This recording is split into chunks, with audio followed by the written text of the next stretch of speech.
Hello students, कैसे हैं। तो लास्ट वीडियो में हमने बात की थी डोमेस्टिक टेरिटरी की, और वो इसलिए समझना ज़रूरी था क्योंकि डोमेस्टिक टेरिटरी को समझने के बाद ही हम लोग डोमेस्टिक इनकम को अच्छी तरह से समझ सकते हैं। आज हम समझेंगे नॉर्मल रेजिडेंट को, और नॉर्मल रेजिडेंट को समझने के बाद हम नेशनल इनकम को बड़े आराम से समझ सकते हैं। इसलिए आज की वीडियो को बड़े ध्यान से समझेंगे और देखेंगे। एक बात बड़ी इंपॉर्टेंट है, हम लोग सिर्फ बातचीत करते हैं और इस बातचीत को आप कान में लीड लगा सकते हैं और आराम से सुन सकते हैं, और आपको सुनते सुनते ही आप देखेंगे कि आपको पूरी वीडियो याद हो जाएगी। तो बड़े ध्यान से पूरी वीडियो देखिए। ये गारंटी है, अगर आप पूरी वीडियो देखते हैं तो एनआर का कंसेप्ट आपके माइंड में बिल्कुल क्लियर हो जाएगा। तो वीडियो को पूरा देखेंगे, उसको बीच में नहीं रोकेंगे। तो स्टार्ट करते हैं आज की वीडियो और समझते हैं नॉर्मल रेजिडेंट के कंसेप्ट को। तो शॉर्ट में अगर मैं इसको डिफाइन करूं तो हम किस तरह से कर सकते हैं। हम कह रहे हैं नॉर्मल रेजिडेंट, तो इन शॉर्ट में इसको एनआर बोल सकता हूं। अब इसको किस तरह डिफाइन करेंगे। NR of a country refers to an individual और an institution who ordinarily resides in the country and whose center of economic interest also lies in that country। यानी इस डेफिनेशन को अगर हम याद करने की कोशिश करेंगे तो 4 पार्ट्स के अंदर इसको याद कर सकते हैं। और फर्स्ट पार्ट क्या कह रहा है, NR of a country refers to. Second part क्या कहता है, फर्स्ट पार्ट क्या कह रहा है, NR of a country refers to. Second part, an individual or an institution. Third part, who ordinarily resides in the country. Fourth part, and whose center of economic interest also lies in that country. तो 4 parts के अंदर divide करके इसको आप अगर याद करते हैं तो बहुत आराम से ये डेफिनेशन आपको याद हो जाएगी। अब इस डेफिनेशन के अंदर 3 कीवर्ड्स आ रहे हैं। 3 कीवर्ड्स आ रहे हैं जो आपको अपने माइंड में रखने हैं। और पहला कीवर्ड क्या है, पहला कीवर्ड है एन इंडिविजुअल और एन इंस्टीट्यूशन। यानी एनआर एक इंडिविजुअल भी हो सकता है और एक इंस्टीट्यूशन भी हो सकता है। इंडिविजुअल यानी कि पर्सन, मोहित, सोहन, राम पर्सन हो गया। कोई भी इंडिविजुअल एनआर हो सकता है। Second, institution, state bank of India, केंद्रीय विद्यालय संगठन, कोई भी ऑर्गेनाइजेशन भी एनआर हो सकता है। तो फर्स्ट कीवर्ड जो डेफिनेशन से हमने लिया वो क्या आया कि एनआर एक इंडिविजुअल भी हो सकता है और एक इंस्टीट्यूशन भी हो सकता है। अब इस डेफिनेशन में सेकेंड कीवर्ड क्या आ रहा है, who ordinarily resides in the country। तो ये जो वर्ड आ रहा है ordinarily resides, इसका मीनिंग हमें समझना पड़ेगा।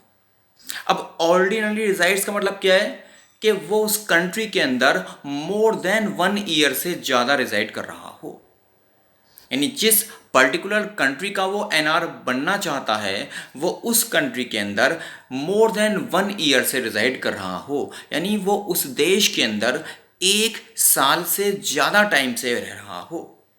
अब ये मोर देन 1 ईयर कह रहे हैं तो ये 2 साल भी हो सकते हैं, 4 साल भी हो सकते हैं, 10 साल भी हो सकते हैं, लेकिन एनआर की क्वालिटी को पूरा करने के लिए वो वहाँ पे मोर देन 1 ईयर से रह रहा हो। तो ऑर्डिनरली रिजाइड्स का मीनिंग क्या हुआ, रिजाइड्स उस कंट्री के अंदर वो रिजाइड कर रहा हो मोर देन 1 ईयर। और लास्ट जो इंपॉर्टेंट कीवर्ड है वो कीवर्ड क्या आता है, इकोनॉमिक इंटरेस्ट। हमने बोला था and whose centre of economic interest also lies in that country. तो इकोनॉमिक इंटरेस्ट क्या है। अब देखिए इकोनॉमिक इंटरेस्ट से हमारा मीनिंग क्या आ रहा है। बेसिक इकोनॉमिक एक्टिविटीज कितनी होती हैं, 3 होती हैं, earning, spending and accumulation of wealth. यानी एनआर बनने के लिए बेसिक इकोनॉमिक एक्टिविटीज उसी कंट्री में पूरी होनी चाहिए सारी की सारी। यानी अर्निंग, जो अपनी वो अर्निंग कर रहा है वो मैक्सिमम अर्निंग उसी कंट्री से करेगा, अपनी मैक्सिमम स्पेंडिंग उसी कंट्री से करेगा, और अपनी मैक्सिमम हेल्थ का एक्यूमुलेशन भी वो उसी कंट्री में करेगा जहां का वो एनआर बनना चाहता है। यानी अगर मैं अभी तक की बात को समराइज करूं तो क्या निकल के आ रहा है कि किसी भी पर्सन को किसी पर्टिकुलर कंट्री के एनआर को बनने के लिए टू क्वालिटीज या टू कंडीशंस को पूरा करना होता है। टू कंडीशंस को पूरा करना होता है। पहली कंडीशन क्या है? वो वहां पे ऑर्डिनरी रिजाइड करे, और ऑर्डिनरी रिजाइड का मीनिंग क्या है? More than 1 year. और दूसरी बात, उसी कंट्री में उसके इकोनॉमिक इंटरेस्ट भी होने चाहिए, और इकोनॉमिक इंटरेस्ट का मीनिंग क्या है? Earning, spending, accumulation of wealth. ये तीनों एक्टिविटीज वो उसी कंट्री में कर रहा हो, मैक्सिमम तो उसी में कर ही रहा हो। तो डेफिनेशन एनआर की बड़े आराम से क्लियर हो जाती है हमें, इसमें कोई भी दिक्कत नहीं है। अब एक बात आपको ध्यान रखनी है, कुछ इंपॉर्टेंट पॉइंट्स हैं जो एनआर के अंदर इंक्लूड नहीं किए जाएंगे। यानी शॉर्ट में बोल सकते हैं कि followings are not included in the category of NR. अब ये पॉइंट्स कौन कौन से? तो पहला पॉइंट कौन सा आता है? फर्स्ट पॉइंट आता है, क्या आता है? Foreign visitors and tourist. Foreign यानी बाहर से जो विजिटर्स आ रहे हैं, जो टूरिस्ट आ रहे हैं, अब वो किसके लिए आ सकते हैं? वो रिक्रिएशन के लिए आ सकते हैं, वो हॉलीडेज बिताने के लिए आ सकते हैं, वो मेडिकल ट्रीटमेंट के लिए आ सकते हैं, वो स्टडी के लिए आ सकते हैं, वो कॉन्फ्रेंसेस के लिए आ सकते हैं, वो स्पोर्ट्स के लिए आ सकते हैं। कोई भी विजिटर या टूरिस्ट जो बाहर से किसी देश में आता है वो उस कंट्री का एनआर नहीं होता।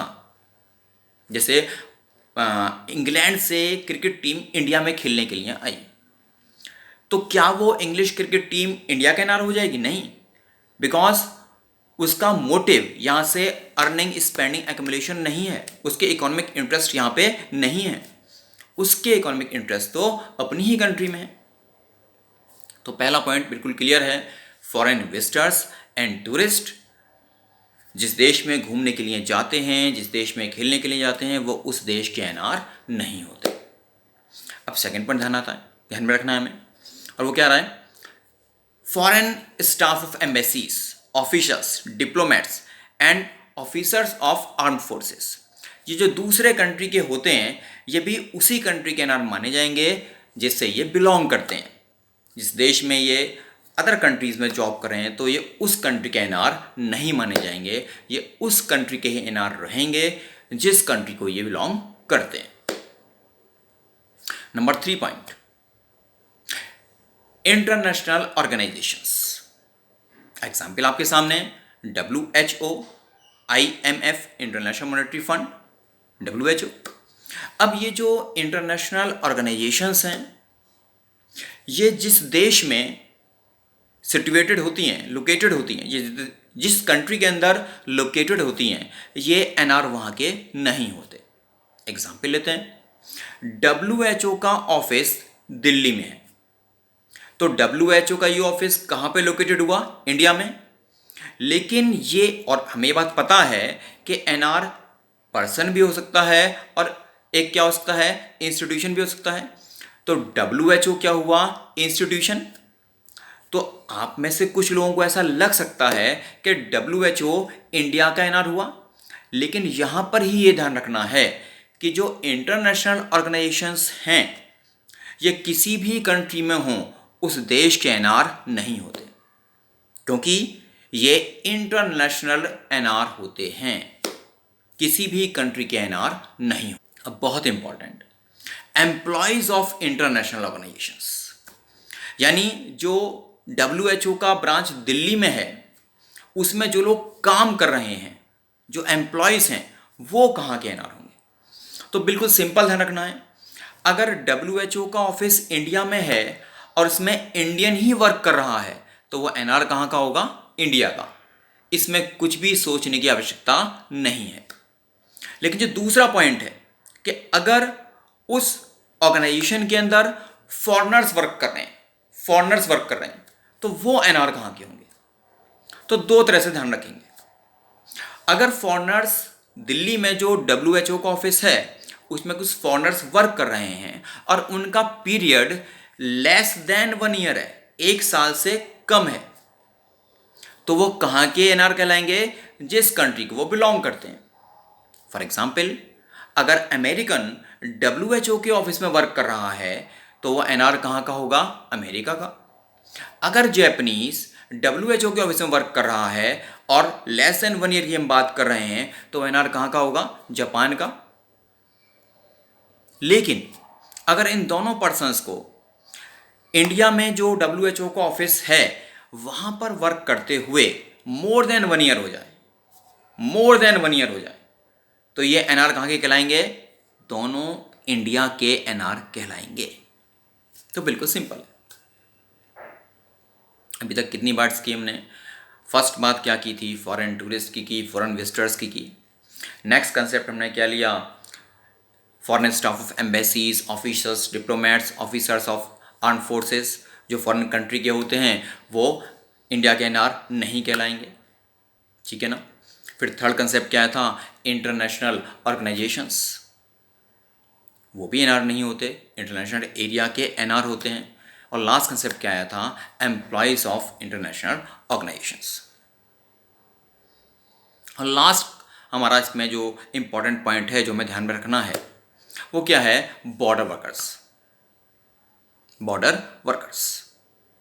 तो समझिए, मान लीजिए इंटरनेशनल बॉर्डर है, इस इंटरनेशनल बॉर्डर के इधर इंडिया है और इस इंटरनेशनल बॉर्डर के इधर नेपाल है, और यहां पर एक इंडियन जिसका नेम मोहित है, ये मोहित क्या करता है, ये डेली रेगुलर बेसिस पे इस बॉर्डर को क्रॉस करता है और नेपाल में आता है, और नेपाल में ये जॉब कर रहा है, लेकिन इवनिंग में ये शाम को अपने घर यानी फिर से बॉर्डर क्रॉस करता है और इंडिया में वापस आ जाता है। तो सवाल ये है कि ये जो पर्सन है मोहित, ये इंडिया का एनआर है या नेपाल का एनआर है। तो आंसर बिल्कुल सिंपल है, ये इंडिया का एनआर होगा। यानी border workers who live near the international border and cross the border on a regular basis, किसके लिए, to work in other country, ठीक है ना। दे आर ट्रीटेड वो ट्रीट कहलाते हैं, कैसे ट्रीट कहलाएंगे, where they live and not where they work.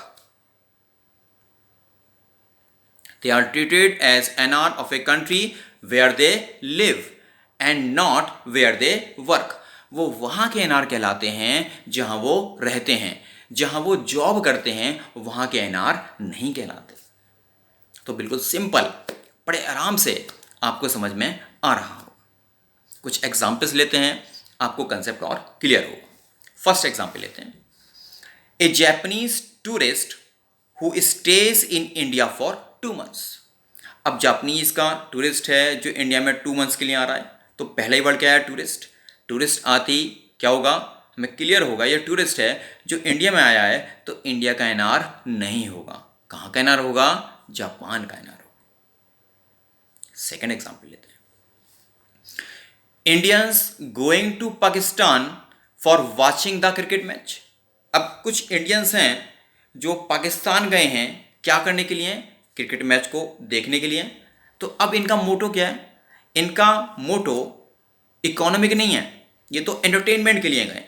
तो पाकिस्तान के लिए क्या हुआ, ये विजिटर्स हुए, और अभी मैंने डिस्कस किया था कि फॉरेन विजिटर्स उस कंट्री के एनआर नहीं कहलाते हैं, तो ये कहाँ के कहलाएंगे एनआर, इंडिया के एनआर कहलाएंगे, क्योंकि ये तो घूमने के लिए गए। थर्ड एग्जाम्पल लेते हैं, Indians working in the UNO office located in America for less than 1 year। दोबारा पढ़ते हैं, Indians working in the UNO office located in America for less than 1 year. यानी यूएनओ का एक ऑफिस अमेरिका में है और जिसमें इंडियन वर्क कर रहा है।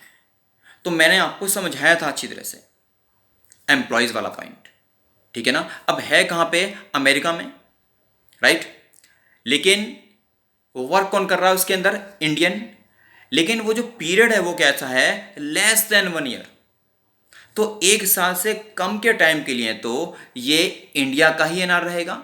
हां, अगर इस इंडियन को वहां पर वर्क करते करते मोर देन 1 ईयर हो जाएगा तो एनआर कहां का हो जाएगा, अमेरिका का। लेकिन इस पॉइंट के अंदर, इस एग्जाम्पल के अंदर एनआर कहां का होगा, इंडिया का।